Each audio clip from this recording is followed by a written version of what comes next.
Boa noite, gente, ou bom dia, boa tarde, não sei que hora você está assistindo esse vídeo. O meu nome é Lúcia e eu vou ser uma das professoras de Química de vocês durante esse ano. Bom, então bora lá para a nossa primeira aulinha, que ela fala sobre matéria.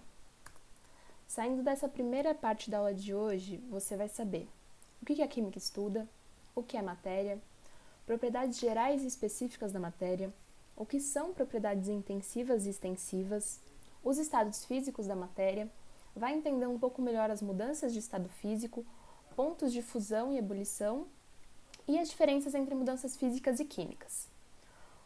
Então tá bom, vamos lá. Química, o que ela estuda, do que ela se trata? De forma bem geral, a química ela busca entender a composição, a estrutura e as propriedades da matéria, e as suas transformações e as variações de energia que acontecem, né? Então tá bom, o tema central da química é matéria. Mas o que é matéria? Matéria é tudo aquilo que tem massa e ocupa um volume no espaço. Então aí fica fácil saber o que não é matéria, né? O som, por exemplo, é matéria? Não é, nem o pensamento. Mas não é só massa e volume que são comuns a toda a matéria, não. Existem outras características que são encontradas em qualquer tipo de material e elas são chamadas de propriedades gerais da matéria. Bom, então aí a gente tem a massa, né, que é uma quantidade de matéria contida em uma determinada porção.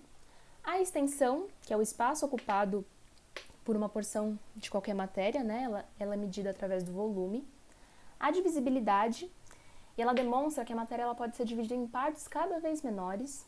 A impenetrabilidade, que fala que dois corpos eles não podem simultaneamente ocupar o mesmo espaço. A compressibilidade, ela nos fala que a matéria ela diminui seu volume por uma ação de força externa. E aí a gente tem a elasticidade, que é a capacidade do material de voltar ao seu estado inicial depois que acabou essa ação dessa força externa. A gente tem também a indestrutibilidade, que fala que a matéria não pode ser destruída, só transformada, né? A descontinuidade, que ela explica que existem espaços vazios entre os átomos e as moléculas, que são os formadores da matéria, né? E por fim a gente tem a inércia, que nos fala o quê? Que todo corpo em movimento tende a permanecer em movimento e todo corpo em repouso tende a permanecer em repouso, a menos que uma força externa atue sobre esse seu estado. Bom, eu falei então que para ser matéria precisa de massa e de volume. Se a gente relaciona essas duas grandezas, ou seja, se a gente divide uma pela outra, a gente tem uma outra propriedade física, que é a densidade. Todas essas tais propriedades físicas que elas estão aí listadas, a massa, o volume, o ponto de fusão e ebulição, a temperatura, a solubilidade, o magnetismo, elas são aquelas que podem ser coletadas e analisadas sem que a composição química do material ela se altere. Então, elas são resultado de fenômenos físicos e não químicos.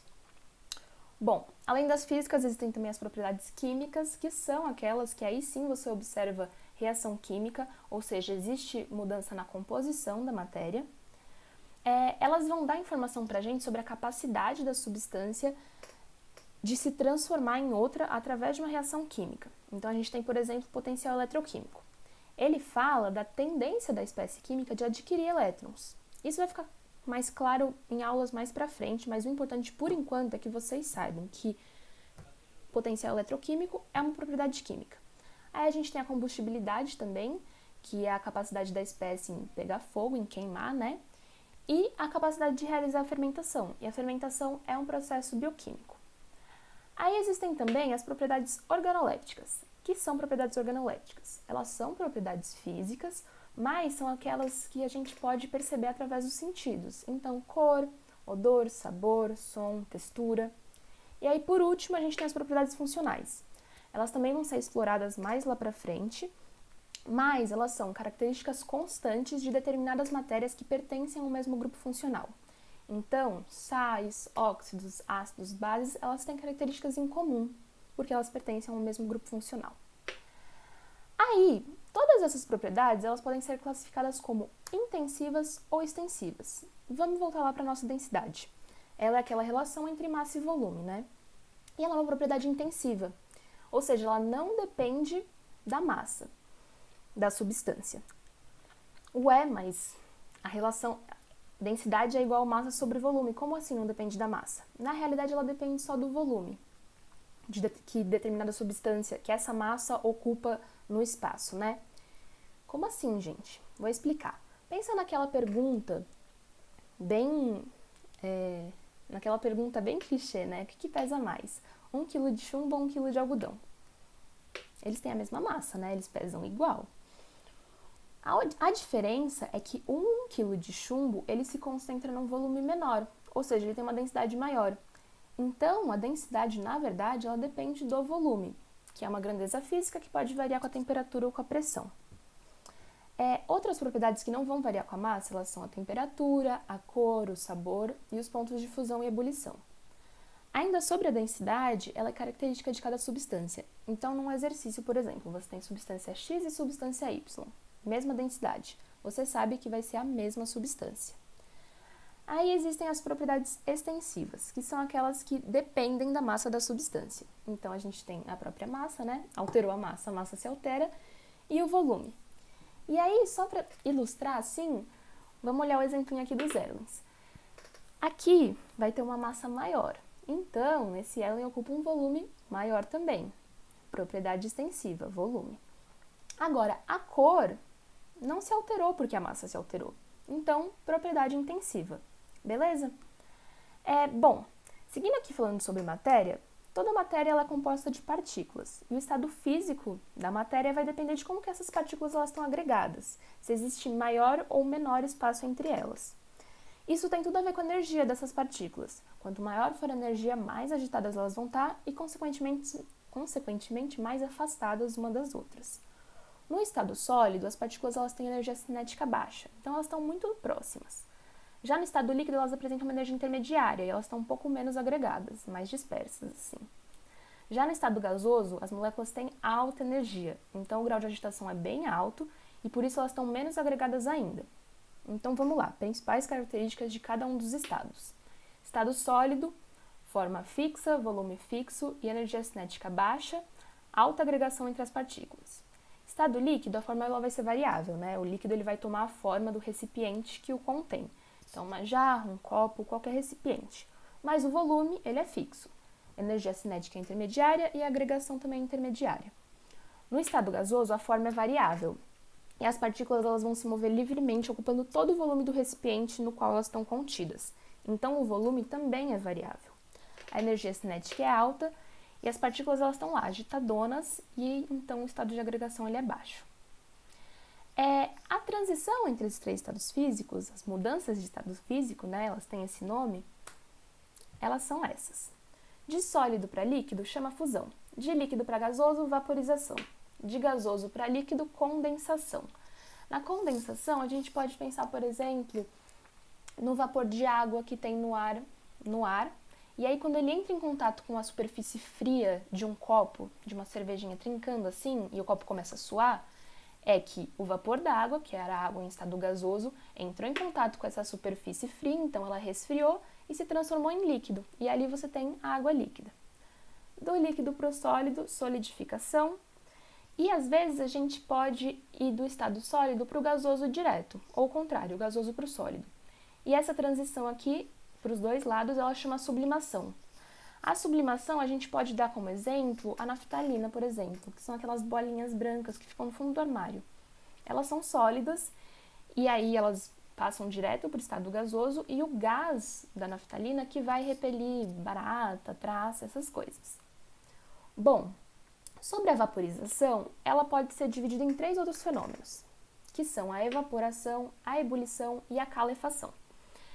Vamos lá, começar pela evaporação. A evaporação, ela é um processo lento que acontece em temperatura ambiente e predominantemente na superfície do líquido. É o que acontece, por exemplo, quando as roupas molhadas secam no varal. Já a ebulição, ela acontece numa temperatura determinada, que é específica para cada substância pura e pode variar de acordo com a pressão, e ela acontece de forma bem mais rápida quando a gente aquece o sistema. Isso acontece, por exemplo, quando a gente vai esquentar uma água para fazer um chá. E aí, existe a calefação. A calefação, ela é a passagem súbita do líquido para o estado gasoso quando ele se aproxima de uma superfície muito quente. Como quando você pega uma roupa molhada do varal, e aí você passa ela e ela seca. Então, aquela água líquida que tinha ali na roupa, ela secou porque entrou em contato com a superfície bem quente do ferro de passar, beleza? Bom, agora sabendo tudo isso, o nome de cada mudança física, a gente sabe que o ponto de fusão é o ponto no qual acontece a transição de sólido para líquido. E o ponto de ebulição é a temperatura da transição de líquido para gasoso. Bom, então se te derem esses dois pontos, o de fusão e o de ebulição, de uma substância qualquer, e te derem uma terceira temperatura, você já sabe em que estado físico essa substância está. Então vamos aqui no exemplo, vamos na barrinha do etanol.